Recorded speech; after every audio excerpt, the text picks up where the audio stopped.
mengatakan, loh hidup saya kok sekarang begini ya, hidup saya kok susah ya, hati saya kok resah ya, saya kok mudah galau ya, saya kok cari uang susah ya, setiap usaha saya kok jatuh ya, gak punya uang sedikit saja hati saya kok hancur ya, saya dilukain orang sedikit saja kok terlukanya luar biasa. Jawabannya sederhana.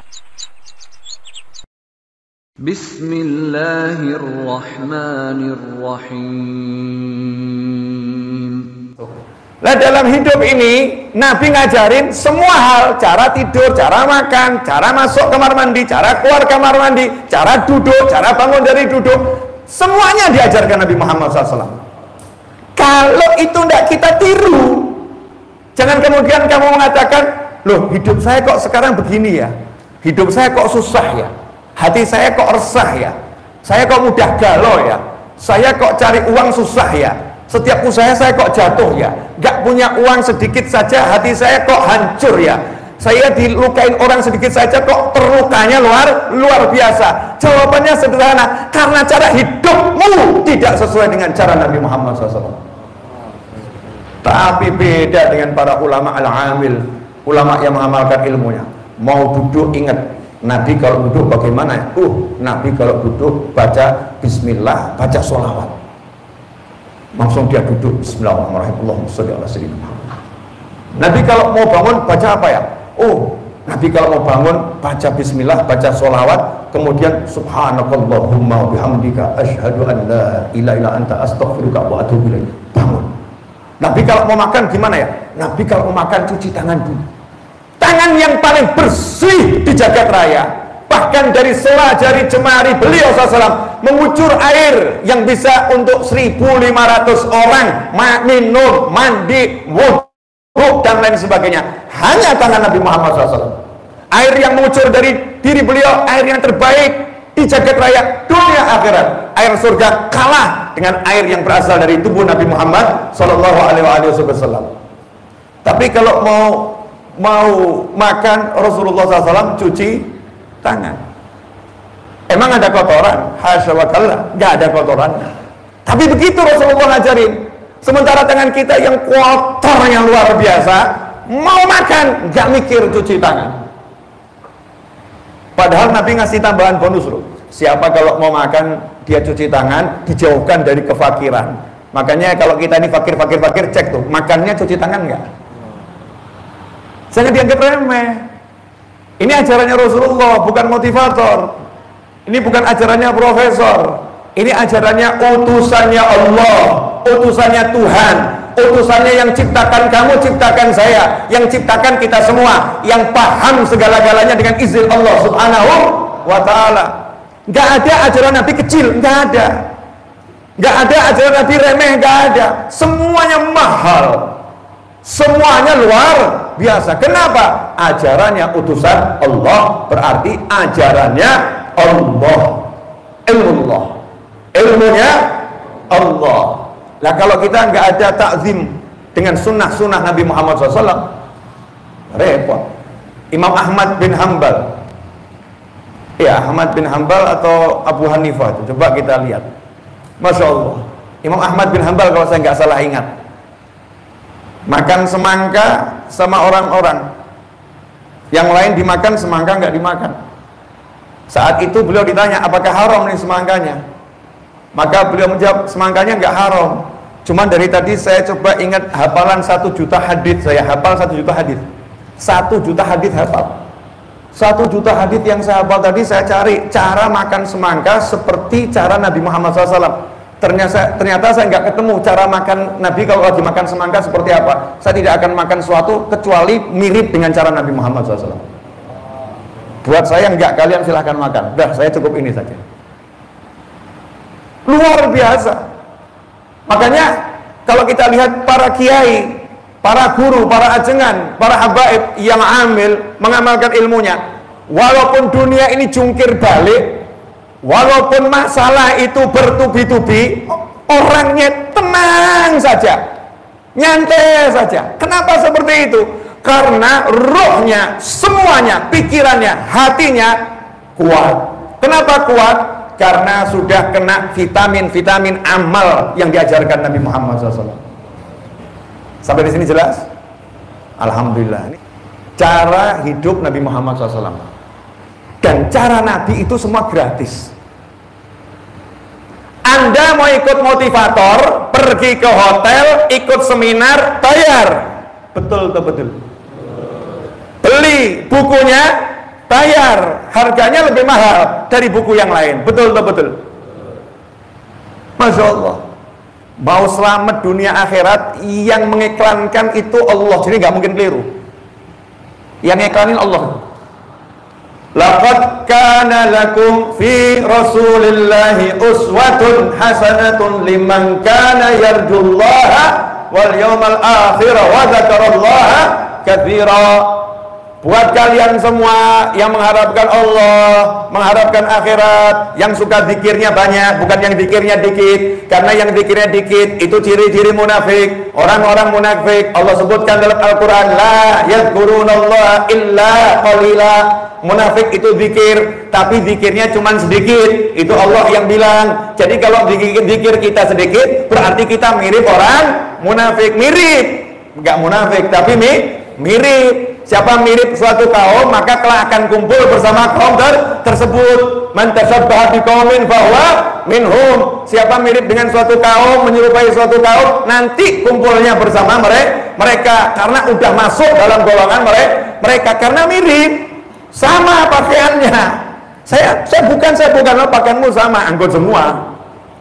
Saya nggak ikut-ikut. Iya, pakaianmu sama, seragamnya sama, angkut semua. Kan begitu. Kenapa? Pakaiannya sama. Nah, Allah Ta'ala katakan, buat kalian semua yang mengharapkan Allah, mengharapkan hari akhir, yang banyak zikir, gak usah cari contoh yang lain, gak usah. Laqad, laqad pakai qad lagi. Laqad kana lakum, buat kalian, fi Rasulillah, dalam diri utusannya Allah, yaitu baginda Muhammad SAW, sallu ala Nabi. Dalam diri Rasulullah SAW uswah hasanah, sudah ada contoh yang terbaik. Maka tidak ada satu wali yang hatinya, pikirannya pisah dengan Nabi Muhammad SAW. Karena wali Allah itu kalau mau ngapa-ngapain selalu bayangin Nabi Muhammad SAW. Mau duduk, lihat dulu Rasul kalau mau duduk bagaimana ya, mendatangkan filmnya Nabi Muhammad SAW, gambarannya itu didatangkan dulu. Daim khayalu ma'i, kata Habib Ali Habsyi. Ya, daim khayaluh ma'i, selalu aku membayangkan Nabi Muhammad SAW fi maq'adi, baik aku duduk maupun aku berjalan. Gak pernah bisa. Terus dibayangkan Nabi kalau duduk bagaimana, kalau makan bagaimana, kalau bicara bagaimana, kalau ketemu orang bagaimana, kalau berhadapan dengan muslim bagaimana. Terus itu yang dibayangkan dalam benaknya, sehingga selalu gerak-geriknya sesuai dengan Nabi Muhammad SAW. Qadaman ala qadamin, setapak demi setapak. Sekarang saya mau nanya ya, ini ibu-ibu yang pengen kurus itu berjuang atau enggak berjuang? Nah, ini pasti para suami yang ngomong. Entah nyuruh istrinya kurus atau entah istrinya pengen kurus, berjuang, betul. Akhirnya belajar di YouTube. Wah, setelah belajar di YouTube ternyata salah, karena ilmunya nggak pakai syekhnya YouTube. Akhirnya cari syekh mursyid diet, pergi ke dokter diet. Bayar atau gratis? Bayar. Hasilnya ada yang kurus, ada yang masuk rumah sakit. Ya, bukan salah dokternya, salah yang ngamalinnya, nggak sesuai petunjuk dokter.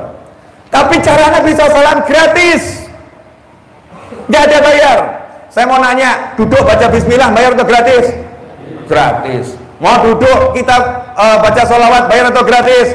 Gratis. Mau bangun baca bismillah, baca sholawat, baca doa kafaratul majlis bayar atau gratis? Makan pakai tangan kanan bayar atau gratis? Makan cuci tangan bayar atau gratis? Pakai ada franchise enggak? Kalau kamu pakai ilmuku kamu bayar, ada begitu enggak? Enggak, gratis semuanya, termasuk ilmu makan. Nih contoh ilmu makan tuh, yang pengen kurus tapi sehat. Banyak orang kurus tapi sakit, yang pengen kurus tapi sehat. Nah, ini yang merasa badannya gemuk mulai tersenyum-senyum nih. Ya, simple. Nahnu, Nabi mengatakan, sahabat mengatakan, bahwasanya beliau-beliau itu sekelompok manusia tidak makan kecuali lapar. Jadi kalau belum sampai batas lapar, nggak mikir makan. Ajib ya, subhanallah. Dan ketika makan, nggak sempat mikir kenyang. Belum kenyang, berhenti. Dah, praktekkan. Pasti sehat hidup. Penemuan modern. Orang itu kalau lapar, dia tahan dulu laparnya, maka sel-sel tubuh yang baik ini karena nggak ada makanan, dia cari makanan. Yang dimakan sel-sel tubuh yang jahat. Dimakan habis. Sehingga di tubuh tersisa sel-sel yang baik. Begitu ada makanan sedikit, ya lambung kita ini nyaman. Lambungnya nyaman. Kerjanya lambung nggak berat, nggak capek. Bayangkan itu motor hanya untuk berdua ditumpangi orang 10. Kesian nggak motornya? Lambung sekecil ini dipaksa kerja macam-macam.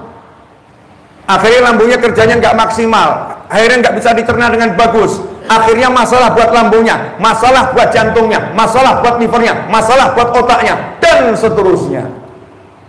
Tapi kalau dia makan ketika lapar, berhenti sebelum kenyang, selesai masalah, sehat. Yang ngajarin siapa? Nabi Muhammad SAW. Wah Habib, kalau yang makom itu kami belum sampai. Itu makomnya makom sahabat. Ya udah, kalau nggak mau makom sahabat, makom yang di bawahnya lagi dah. Kalau makan, sepertiga untuk makan, sepertiga untuk minum, sepertiga untuk nafas. Berarti makannya banyak atau sedikit? Sedikit. Ada minum 1 gelas misalnya, ya makannya berarti 1 gelas, sisanya untuk nafas.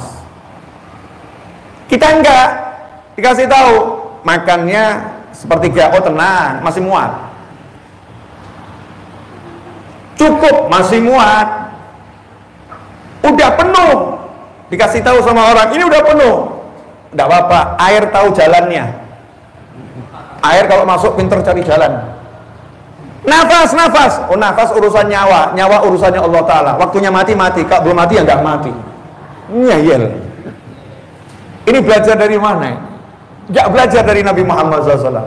Betul tak betul? Nah jadi ikhwani rahimakumullah, saya cuma pengen nyampaikan saatnya kita praktek. Ilmu itu dipraktekkan, bukan untuk diperbincangkan saja. Memperbincangkannya kepada yang lain pahala, betul. Tapi mempraktekannya itu jauh lebih penting. Praktekkan, sampaikan. Praktekkan, sampaikan. Kenapa? In ahsantum li anfusikum. Kalau kalian berbuat baik, kata Allah, bukan untuk orang lain, tapi untuk diri kalian sendiri.